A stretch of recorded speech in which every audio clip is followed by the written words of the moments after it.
Halo semuanya, perkenalkan aku Michelle Phoebe Yulia, mahasiswi sosiologi yang di video ini tuh mau membahas tentang sesuatu yang mungkin tuh belum banyak yang dengar tapi lumayan rame juga dibahas belakangan ini.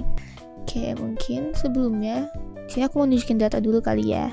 Jadi yang pertama tuh di sini ada dari Survei Sosial Ekonomi Nasional 2023 dari BPS yang mana tuh mencatat kalau ada 4,2 juta anak di Indonesia tuh yang tidak bersekolah.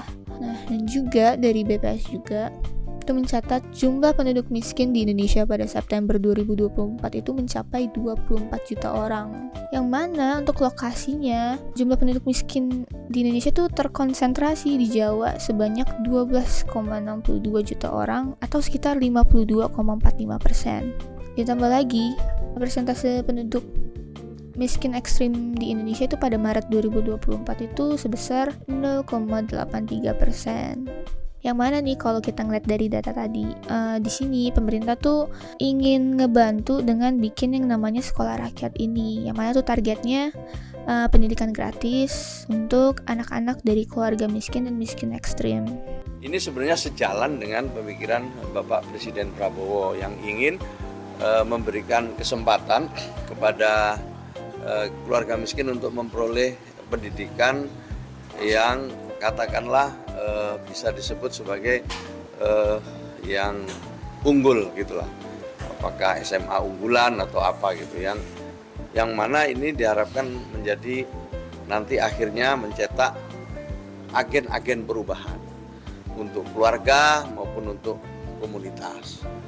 Nah, ini adalah yang sedang kita dalami, dan memang kita lihat ya, sebagai contoh saja itu yang di Sukoharjo itu, jadi mereka bisa lebih percaya diri, mereka juga punya cita-cita yang tinggi, optimis ya, dan sekaligus mereka ingin mengajak keluarganya untuk bisa berubah.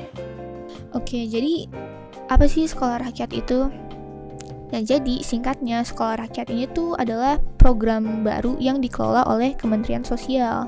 Jadi konsepnya tuh ngebangun sekolah alternatif khusus buat anak-anak yang masuk kategori rentan, kayak anak-anak yang putus sekolah, anak-anak dari keluarga miskin, atau mungkin dari komunitas yang sama ini tuh emang susah untuk mendapatkan akses pendidikan.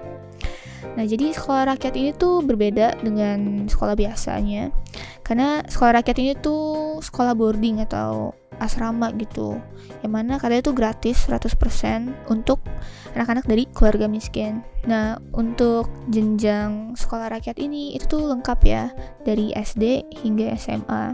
Nah, oke, selanjutnya untuk target pembangunan. Nah, jadi di sini tuh pemerintah menargetkan pengadaan 200 sekolah rakyat dengan 53 diantaranya tuh ditargetkan selesai pada tahun ajaran 2025-2026 ini. Presiden memberikan arahan kepada kami untuk memastikan 53 titik itu bisa diselenggarakan dengan perencanaan yang matang.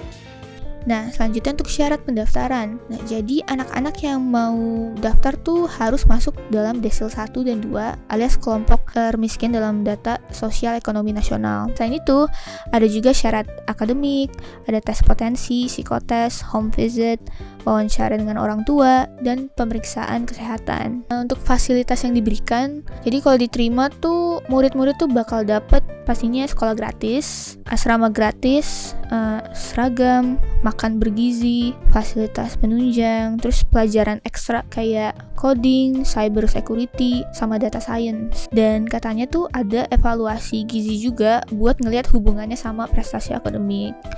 Begitu. Nah, lanjut ke bagian guru dan tenaga pengajar di sekolah rakyat ini tuh gimana? Jadi buat ngajar semua ini, itu tuh katanya pemerintah butuh lebih dari 1.000 guru.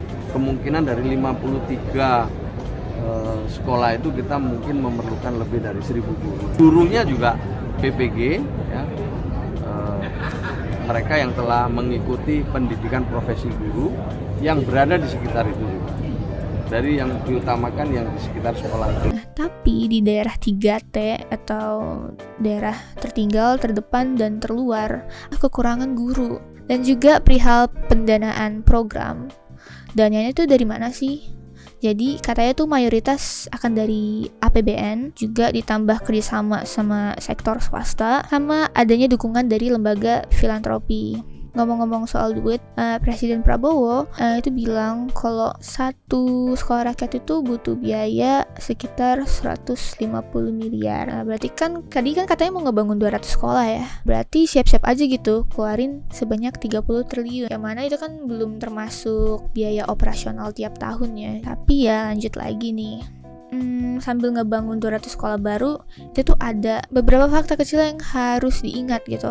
Yang pertama, sebanyak 50.000 sekolah di Indonesia tuh masih perlu direnovasi. Juga ribuan guru honorer masih digaji di bawah UMR. Juga internet buat pembelajaran digital. Internet aja tuh di banyak daerah masih seperti barang mewah gitu kan. Belum lagi kabarnya banyak warga di daerah percontohan kayak di Solo dan Batam tuh nggak tahu loh kalau akan ada sekolah rakyat ini dibangun di daerah mereka gitu. Jadi gimana mau daftar kan kalau tahu aja enggak gitu kan. Ini bisa dibilang ya minimnya sosialisasi ini tuh bahaya karena bisa bikin yang harusnya ngedaftar atau yang harusnya berhak itu malah jadi kelewat. Jadi penting banget untuk pastiin infonya itu nyampe ke mereka yang benar-benar butuh seperti itu. Dan juga ya pas aku ngelihat perihal sekolah rakyat ini di berita-berita yang ada gitu, aku tuh juga jadi bertanya, uangnya itu kan banyak ya, infrastrukturnya juga masif gitu dan semuanya baru. Terus siapa yang ngejamin pengelolaannya tuh beres? Soalnya sektor pendidikan itu kan langganan korupsi ya. Bisa dilihat menurut ICW tahun 2023 aja tuh ada 30 kasus korupsi di bidang pendidikan ini, yang mana 40% itu dari BOS. Nah, apalagi dana sekolah rakyat ini kan bukan dikelola oleh Kemendikbud, tapi Kemensos. Yang perihal urusan pendidikan sebelumnya kan kayaknya mereka belum pernah ada ya. Dan juga yang bikin aku bingung tuh, sekolah rakyat ini tuh dibikin cepet banget gitu. Kayak guru tuh katanya direkrut April 2025 ini. Kurikulum katanya sih sekolah rakyat akan menggunakan kurikulum multi entry, multi exit. Jadi katanya desain kurikulum ini tuh lebih fleksibel dan memungkinkan siswa tuh belajar sesuai dengan tingkat kemampuan dan latar belakang pendidikan mereka sebelumnya. Untuk kurikulum seperti pernah kami sampaikan sebelumnya, menggunakan sistem multi entry, multi exit. Artinya murid tidak harus masuk pada tahun ajaran yang sama, mereka bisa masuk kapan saja sesuai dengan kesiapan mereka, dan kemudian mereka juga tidak harus memulai dari kelas yang sama. Mungkin ada yang mulai dari kelas 1, ada yang mulai kelas 2 atau kelas 3, sehingga kami desain kurikulum ini lebih fleksibel yang memungkinkan mereka dapat belajar sesuai dengan tingkat kemampuannya dan latar belakang pendidikan sebelumnya.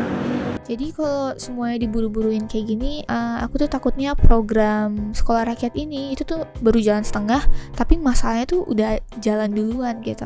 Kita balik lagi ya ke soal uang. Jadi kan sekolah rakyat itu kan butuh biaya yang banyak ya. Mana tadi kan Presiden Prabowo bilang kalau satu sekolah itu butuh anggaran sekitar 150 miliar. Kalau dihitung-hitung untuk 200 sekolah berarti kan 30 triliun. Itu kan bukan angka yang kecil kan.